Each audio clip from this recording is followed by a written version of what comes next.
मित्रांनो, welcome back to my channel again and again. पहिला mic connect करून घेतो आणि मग बोलतो, कारण की असा बुर्र आवाज येतो एसीचा. ते पहिला कार्यक्रम करून घेतो. तर before starting, thank you so much. तुम्हाला मागचा व्लॉग आवडला आणि आय रिअली अप्रिशिएट. तुम्ही पण इडली बनवून खाल. कुठे गेलं माहीत कनेक्शनचं? हां, तुम्ही पण आज न उद्या तसा व्लॉग फॉलो करून इडली बनवून खाल. आणि मला प्लीज सांगा कशी वाटली तुम्हाला इडली. ते माईक कनेक्ट करून मग बोलतो. Yes, the mic is connected now. आणि लाईक आय सेड, इडली बनवली होती. इट बिकॉज क्या बात आहे, बिकॉज 5 वर्ष पूर्ण झाली मला US मध्ये. 5 वर्ष बोलल्यानंतर असं वाटतं बापरे, म्हणजे खूप कायच्या काय झालं आहे म्हणून. पण 5 वर्ष feels so great, so dam great. खूप साऱ्या मेमरीज आहेत. मी बसलो होतो तेव्हा फोनवर माझे जुने फोटोज वगैरे बघत होतो मी, आणि तेव्हा खूप साऱ्या जुन्या मेमरीज दिसल्या 5 वर्षांपूर्वीच्या, जेव्हा मी निघालेलो USला यायला. आणि मी त्या गोष्टी शेअर करणार आहेत, काही फोटोज मी शेअर करणार आहेत. आणि खूप वेगळं वाटतं आज जेव्हा आपण मागे वळून बघतो तेव्हा, की कुठे होतो आणि कुठपर्यंत आलो आहे आपण. आज स्वतःची गाडी आहे US मध्ये, स्वतःच्या गाडीने फिरतो आहे US. Feels so dam great, feels so dam proud, not only for me but also for my parents. खूप बरं वाटतं, खूप मस्त वाटतं. ॲट द सेम टाईम खूप शिकायला मिळालं, खूप अनुभवायला मिळालं, खूप साऱ्या गोष्टी US मध्ये राहून. तर आत्ता मी चाललेलो आहे, गाडीचा विषय म्हणजे आत्ता मी चाललेलो आहे गाडीचे टायर्स बदलायला. म्हणजे बघा ना, म्हणता गाडी घेतली काय आणि गाडीचे टायर बदलायची वेळ आली काय. तर गाडीवर झालेत 39,000 माइल्स अप्रॉक्सिमेटली, आणि टायर्स झालेत वेअर आउट. कारण हंडाईचे जे स्टॉक टायर्स असतात, कंपनी टायर्स असतात, युकॉनचे आहेत वाटतं ते, तर ते इतके काय खास नाही आहेत. So now I am going to install Yokohama tyres. Initially plan होता मिशेलिन बसवायचा, पण मिशेलिन थोडंसं महाग पडतं आहे, म्हणून फिलहाल Yokohama. And Yokohama is offering me 55,000 miles of warranty, which is great actually. तर ते बसवायला चाललेलो आहे मी आता. ते पण थोडंसं शूट करीन. तर continuing to the part, sorry I got call, so call घ्यावा लागला.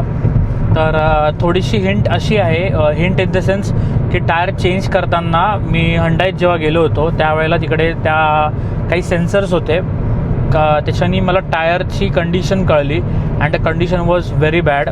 So it was an alarm की मला टायर चेंज करायचंच आहे काही करून. सो आय डिसायडेड आज टायर चेंज करायचे. आणि फॉर्च्युनेटली मी ब्लॉग पण करतो आहे, तर म्हटलं ते पण थोडंसं कवर करून टाकू. तर टायर चेंज करायचे असतात, तर त्यावेळेला इथे टायरचे स्पेसिफिक काही दुकानं आहेत, डिस्काउंट टायर, मिस्टर टायर वगैरे असं काही दुकानं आहेत तिकडे. तर तिकडे तुम्हाला पहिलं ऑनलाईन अपॉइंटमेंट बुक करावी लागते. ऑनलाईन अपॉइंटमेंट बुक करताना तुमची गाडी कोणती, गाडीचं इयर, मॉडल, मेक सगळं तिथे टाकायचं असतं. प्लस तुमच्या टायरवर टायरची साईज दिलेली असते, 17 इंच व्हील बेस का 16 inch wheel base, what ever. तर माझं 17 इंच व्हील बेस आहे. तर त्याच्यावर टायरचे जे स्पेसिफिकेशन्स आहेत ते सिलेक्ट करायचे.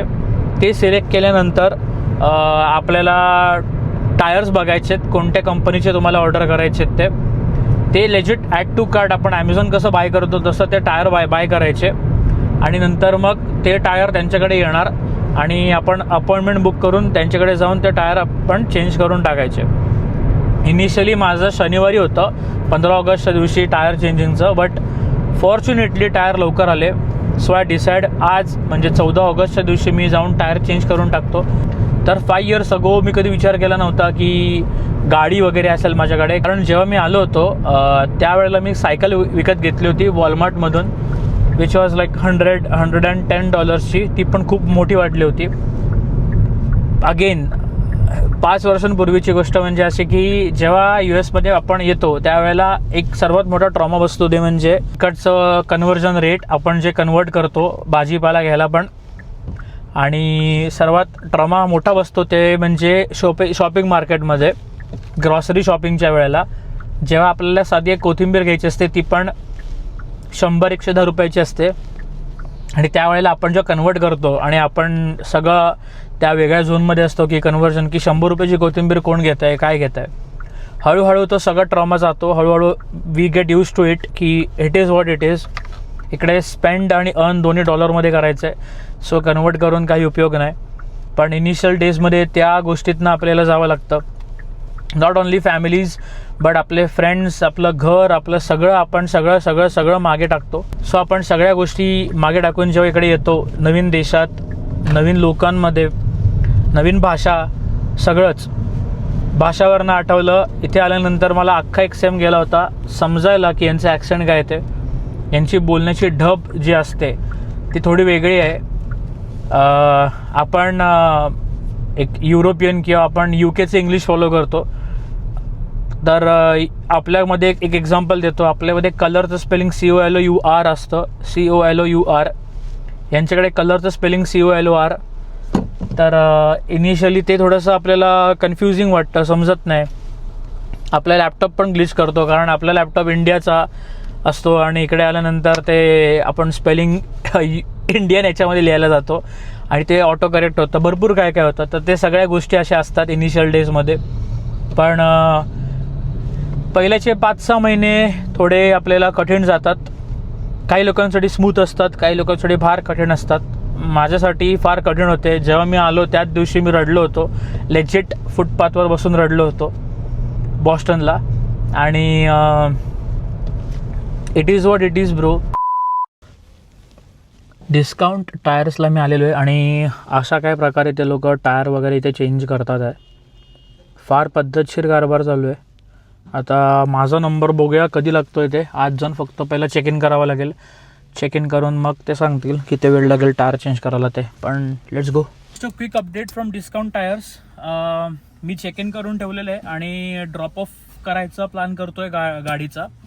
तर त्यांनी मला एस्टिमेटेड वेटिंग टाईम 2 ते 2.5 तास सांगितलेलं आहे. म्हणजे मला 1.5 वाजतील गाडी प्रिपेअर व्हायला, टायर्स सगळे रिप्लेस करायला. आणि आत्ता वाजलेले आहेत 11:15. तर आय हॅव नो आयडिया 11 ते 1:30 मी इथे काय करू. आणि इकडे बस, रिक्षा, टॅक्सी असं काय पण प्रकार नाही की मी जे पकडून रिक्षा पकडून घरी जाईन, घरी फ्रेश होईन, बसेन, जेवीन आणि परत येईन. वाव, फील सो ग्रेट ना. So I have no option. आता करायचं काय. 3 days later. अरे टायर बसून झालेत, वाजलेत 1:15 आणि टायर बसून झालेत नवीनवाले. सही आहे यार, म्हणजे खूप फास्ट करत त्या लोकांनी काम. Appreciate dam. मी गेलेलो खायला, लंच करायला आणि तेवढ्या वेळात त्या लोकांचं टायर वगैरे बसून झाले. योकोहामा, ग्रेट ग्रेट जॉब भाई, great job. Shout out discount टायरवाल्यांना ब्रो. तर मित्रांनो, हा जो फोटो दिसतोय तुम्हाला, हा एअरपोर्टचा फोटो आहे जेव्हा मी जस्ट निघत होतो US साठी. लाईक तुम्ही बघू शकता मिक्स्ड इमोशन्स आहेत. चेहऱ्यावर हसू आहे बट मनात दडपण आहे. आणि हा फोटो मी न्यूयॉर्कला लँड झाल्यानंतर माझा फर्स्ट अमेरिकन ब्रेकफास्ट केला होता. ठीक होता but it was first right. आणि हे मी बॉस्टनमध्ये फर्स्ट टाईम पाऊल टाकतो आहे US भूमीवर. श्री स्वामी समर्थ.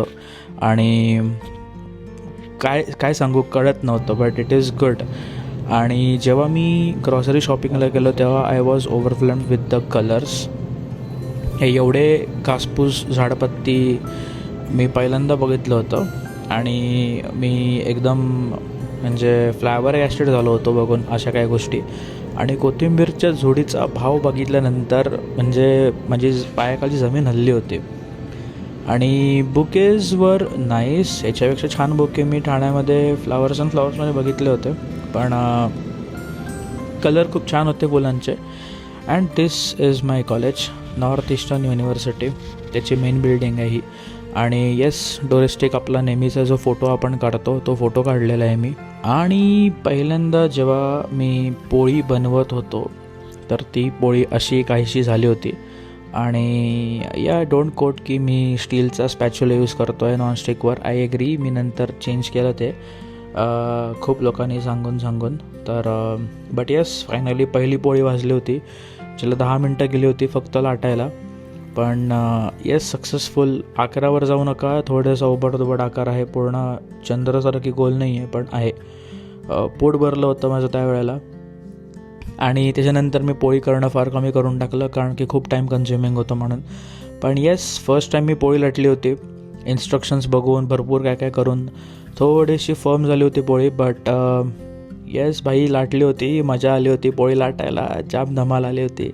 आणि ही जास्तच जरा वेळ घेते भाजायचा. एनिवेज आय स्टील रिमेंबर दसऱ्याचा सोहळा होता आणि दसऱ्याला मी सगळ्यांसाठी भाजी केली होती. I think so this is chole पोळी असं काही मी केलं होतं. तर हा छोले रस्सा आहे आणि पुढे तुम्ही बघू शकता इथे भाजी असं श्रीखंड आपला भात वगैरे डाळ वगैरे करून ठेवलं होतं. असं सागर संगीत जेवण केलं होतं मी. And this was my first haircut. Tick, tick, boom. Who bringing the noise?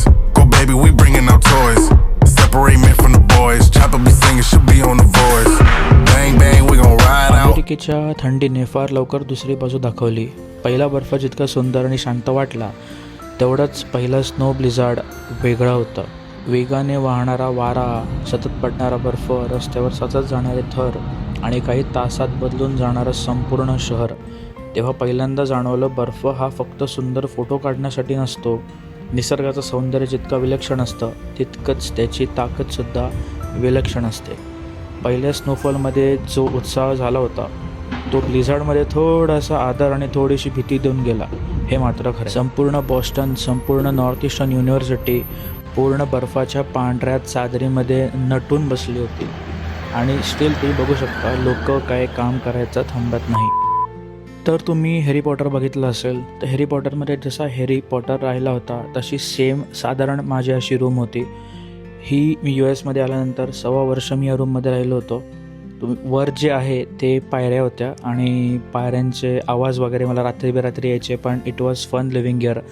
छोट्याशा एरियामध्ये मी अख्खा संसार थाटला होता फॉर अ इयर, पण मजा आली. आफ्टर दिस मला एक दाखवायचं आहे, ते म्हणजे अनरिलीज केलेला माझा छोटासा व्लॉगचा छोटासा पार्ट, जे मी पहिल्यांदा इंडियाला गेलो होतो US वर. तर चेक इन झालं आहे माझं. 6:22 चेक इन फिनिश. तिकीटं पण मिळालेत मला, बोर्डिंग पास मिळालं आहे.